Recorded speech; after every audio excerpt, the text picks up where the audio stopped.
దినవృత్తాంతములు 2వ గ్రంథము 17వ అధ్యాయము. తరువాత అతనికి బదులుగా అతని కుమారుడైన యెహోషాపాతు రాజై ఇశ్రాయేలు తన మీదికి రాకుండా తన రాజ్యమును బలపరచుకొనెను.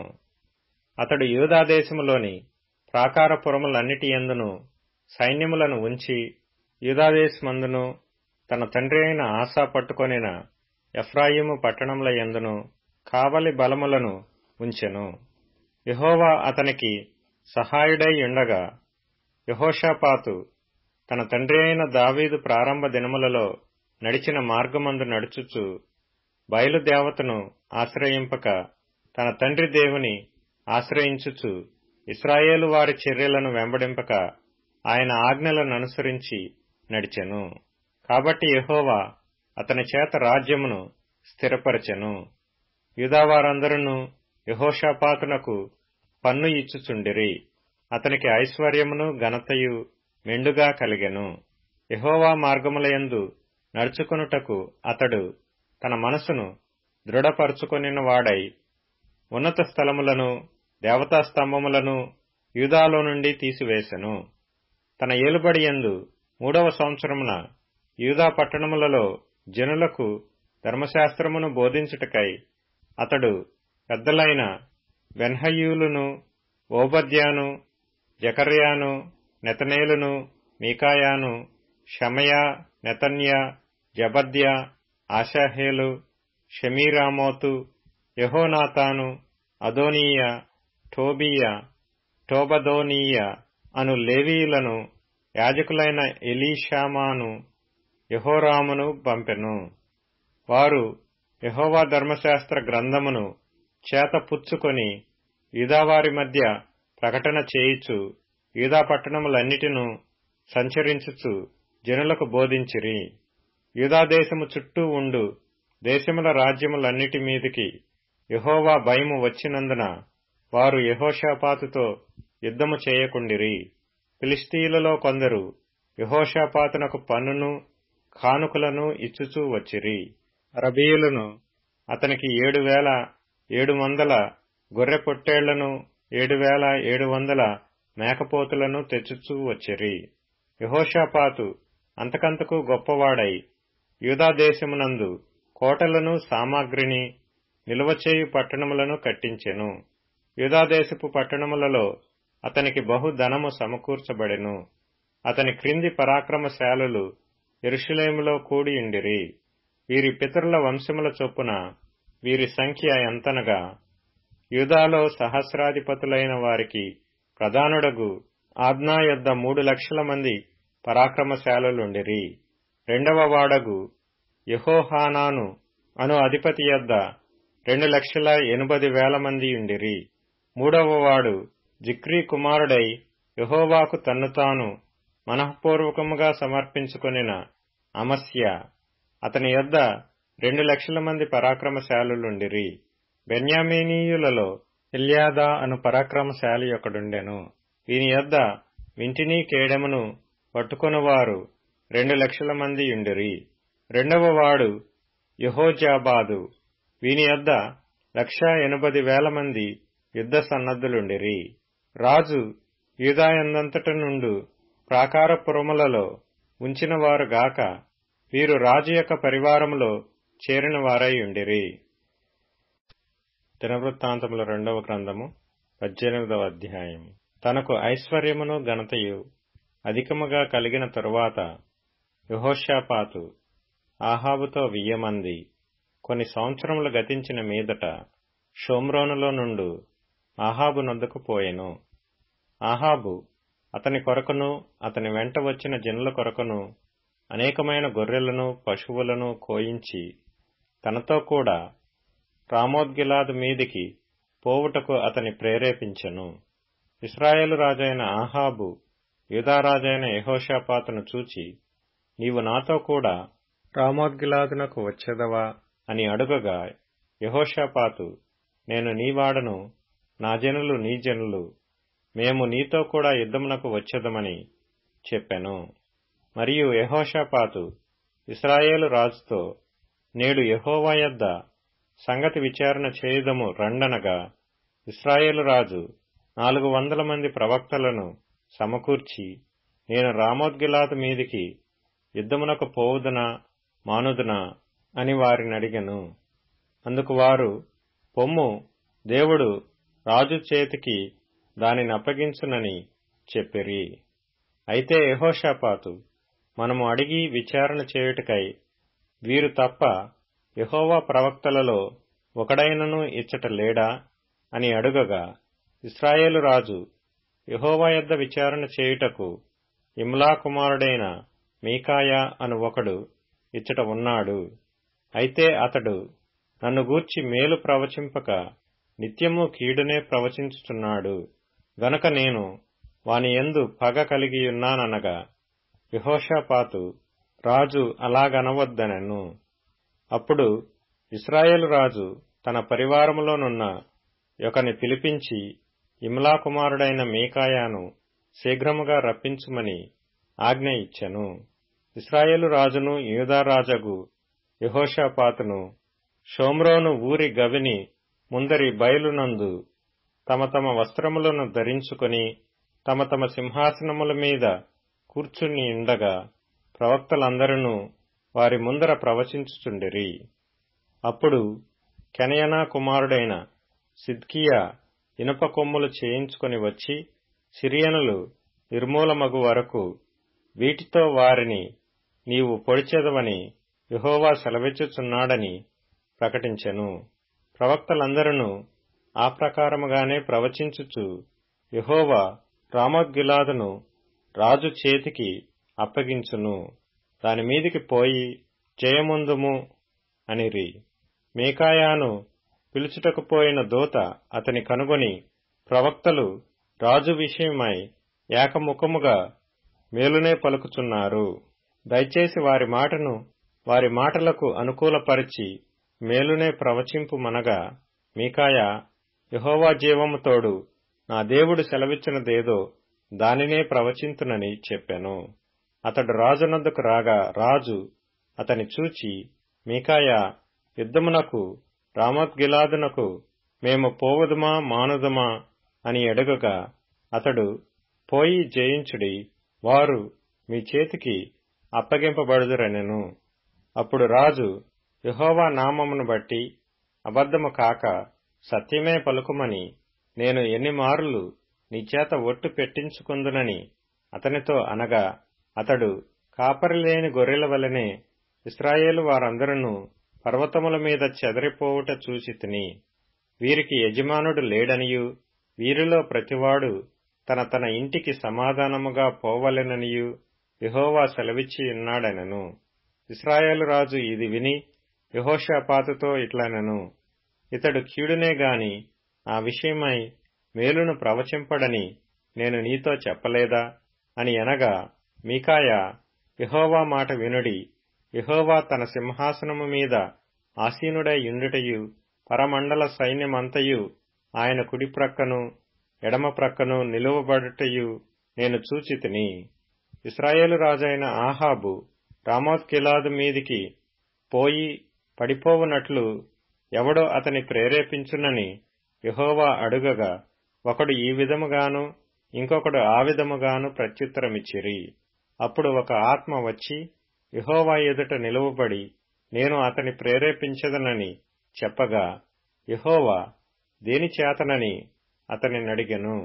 అందుకు ఆ ఆత్మ, నేను బయలుదేరి అతని ప్రవక్తలందరి నోటను అబద్ధములాడు ఆత్మగా ఉందునని చెప్పగా, యెహోవా, నీవు అతనిని ప్రేరేపించి జయింతువు, పోయి ఆ ప్రకారముగా చేయమని సెలవిచ్చెను.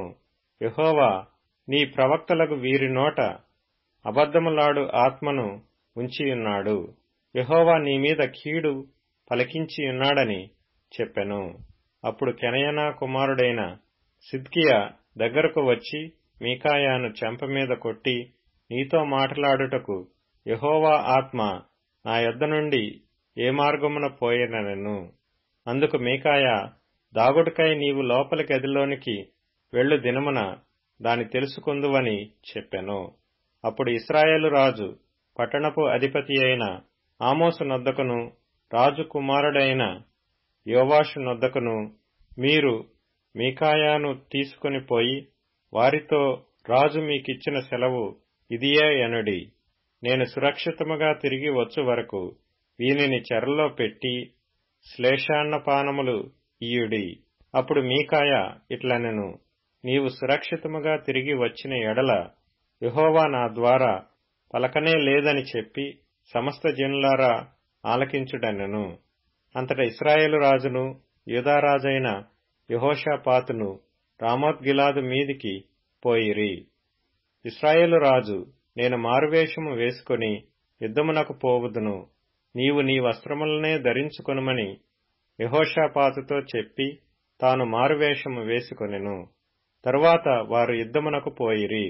సిరియారాజు, మీరు ఇశ్రాయేలు రాజుతోనే యుద్ధము చేయుడి, అదములతోనైనను అధికులతోనైనను చేయవద్దని తనతో కూడానున్న తన రథాధిపతులకు ఆజ్ఞ ఇచ్చియుండెను. కాగా యెహోషాపాతు కనబడుటతోనే రథాధిపతులు అతడు ఇశ్రాయేలు రాజు అనుకొని యుద్ధము చేయుటకు అతని చుట్టుకొనిరి. గాని యెహోషాపాతు మొర్రపెట్టినందున యెహోవా అతనికి సహాయం చేసెను. దేవుడు అతని యొద్ద నుండి వారు తొలగిపోవునట్లు చేసెను. ఎట్లనగా రథాధిపతులు అతడు ఇశ్రాయేలు రాజు కాడని తెలుసుకుని అతని తరుముట మాని తిరిగిపోయిరి. అప్పుడు ఒకడు గురి చూడకయే తన వింటిని ఎక్కుపెట్టి ఇశ్రాయేలు రాజును అతని కవచపు బందుల సందున కొట్టగా, అతడు, నాకు గాయము తగిలినది, నీ చెయ్యి త్రిప్పి దండులో నుండి నన్ను కొనిపొమ్మని తన సారథితో అనెను. ఆ దినమున యుద్ధము ప్రబలమాయెను. అయినను ఇశ్రాయేలు రాజు అస్తమయము వరకు సిరియనులకెదురుగా తన రథమునందు నిలిచెను. ప్రొద్దుగ్రుంకు వేళ అతడు చనిపోయెను. కీర్తనల గ్రంథం 89వ కీర్తన. యెహోవా, ఎంతవరకు నీవు దాగియుందువు? నిత్యము దాగియుందువా? ఎంతవరకు నీ ఉగ్రత అగ్నివలె మండును? నా ఆయుష్కాలము ఎంత కొద్దిదో జ్ఞాపకము చేసుకొనుము. ఎంత వ్యర్థముగా నీవు నరులందరినీ సృజించియున్నావు. మరణమును చూడక బ్రతుకు నరుడెవడు? పాతాళము యొక్క వశము కాకుండా తన్ను తాను తప్పించుకొనగలవాడెవడు?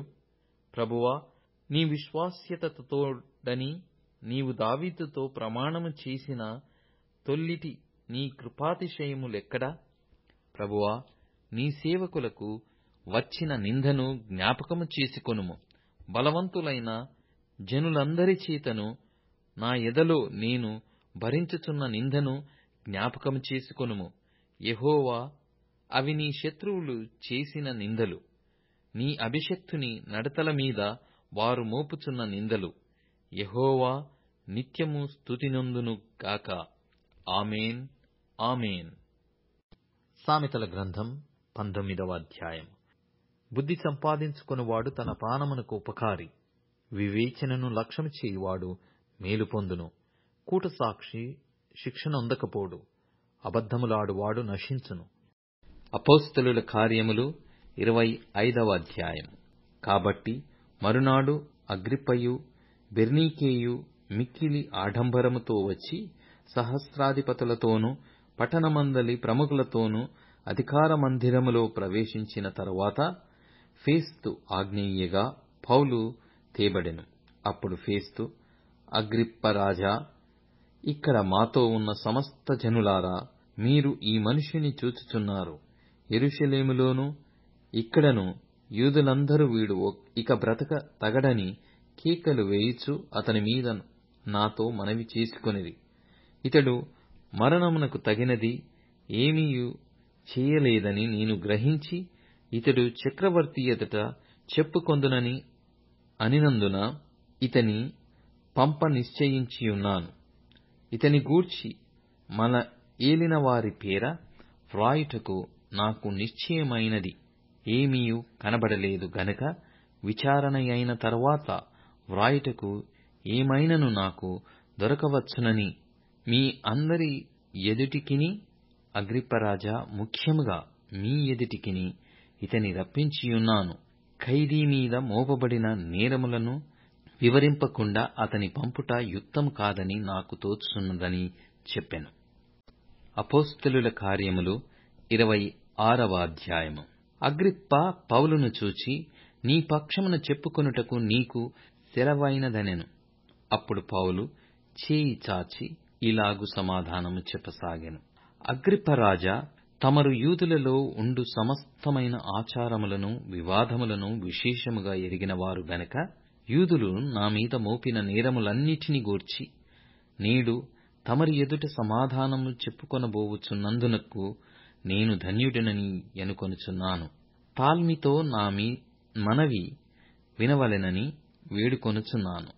మొదటి నుండి యెరూషలేములో నా జనము మధ్యను బాల్యము నుండి నేను బ్రతికిన బ్రతుకు ఎలాంటిదో యూదులందరూ ఎరుగుదురు. వారు మొదటి నుండి నన్ను ఎరిగినవారు గనక సాక్ష్యమిచ్చుటకు వారికిష్టమైతే నేను మన మతములోని బహునిష్టగల తెగను అనుసరించి పరిసయ్యుడనుగా ప్రవర్తించున్నట్లు చెప్పగలరు. ఇప్పుడైతే దేవుడు మన పితరులకు చేసిన వాగ్దానము విషయమైన నిరీక్షణను గూర్చి నేను విమర్శింపబడుటకు నిలిచియున్నాను. మన 12 గోత్రముల వారు ఎడతెగక దివారాత్రులు దేవుని సేవించుచు ఆ వాగ్దానము పొందుదమని నిరీక్షించుచున్నారు. ఓ రాజా, ఈ నిరీక్షణ విషయమే యూదులు నా మీద నేరము మోపియున్నారు. దేవుడు మృతులను లేపునను సంగతి నమ్మతగినదని మీరేలాగు ఎంచుచున్నారు? నజరేయుడైన యేసు నామమునకు విరోధముగా అనేక కార్యములు చేయవలెనని నేననుకొంటిని. యెరూషలేములో నేనెలాగు చేసి తిని, నేను ప్రధాన యాజకుల వలన అధికారము పొంది పరిశుద్ధులను అనేకులను చెరసాలలో వేసి వారిని చంపినప్పుడు సమ్మతించి తిని. అనేక పర్యాయములు సమాజ మందిరములన్నిటిలో వారిని దండించి వారు దేవదూషణ చేయునట్లు బలవంత పెట్ట చూచి తిని. మరియు వారి మీద మిక్కిలి క్రోధము గలవాడనై ఇతర పట్టణములకును వెళ్లి వారిని హింసించుచుంటిని. అందునిమిత్తము నేను ప్రధాన యాజకుల చేత అధికారమును ఆజ్ఞయు పొంది దమస్కునకు పోవుచుండగా, రాజా, మధ్యాహ్నమందు నా చుట్టూను నాతో కూడా వచ్చిన వారి చుట్టూను ఆకాశము నుండి సూర్య తేజస్సు కంటే మిక్కిలి ప్రకాశమానమైన ఒక వెలుగు త్రోవలో ప్రకాశించుట చూచి తిని. మేమందరమును నేలపడినప్పుడు, సౌలా, సౌలా, నన్నెందుకు హింసించుచున్నావు? మునికోలలకు ఎదురు తన్నుట నీకు కష్టమని హెబ్రీ భాషలో ఒక స్వరము నాతో పలుకుట వింటిని. అప్పుడు నేను, ప్రభువా, నీవు ఎవడవని అడగగా, ప్రభువు, నేను నీవు హింసించుచున్న యేసును, నీవు నన్ను చూచియున్న సంగతిని గూర్చియు నేను నీకు కనబడబోవు సంగతిని గూర్చియు నిన్ను పరిచారకునిగాను సాక్షినిగాను నియమించుటకై కనబడియున్నాను. నీవు లేచి నీ పాదములు మోపి నిలువుము. నేను ఈ ప్రజల వలనను అన్యజనుల వలనను హాని కలగకుండా నిన్ను కాపాడెదను. వారు చీకటిలో నుండి వెలుగులోనికి, సాతాను అధికారము నుండి దేవుని వైపునకు తిరిగి నా యందలి విశ్వాసము చేత పాప క్షమాపణను పరిశుద్ధపరచబడిన వారిలో స్వాస్థ్యమును పొందునట్లు వారి కన్నులు తెరచుటకై నేను నిన్ను వారి యొద్దకు పంపెదనని చెప్పెను.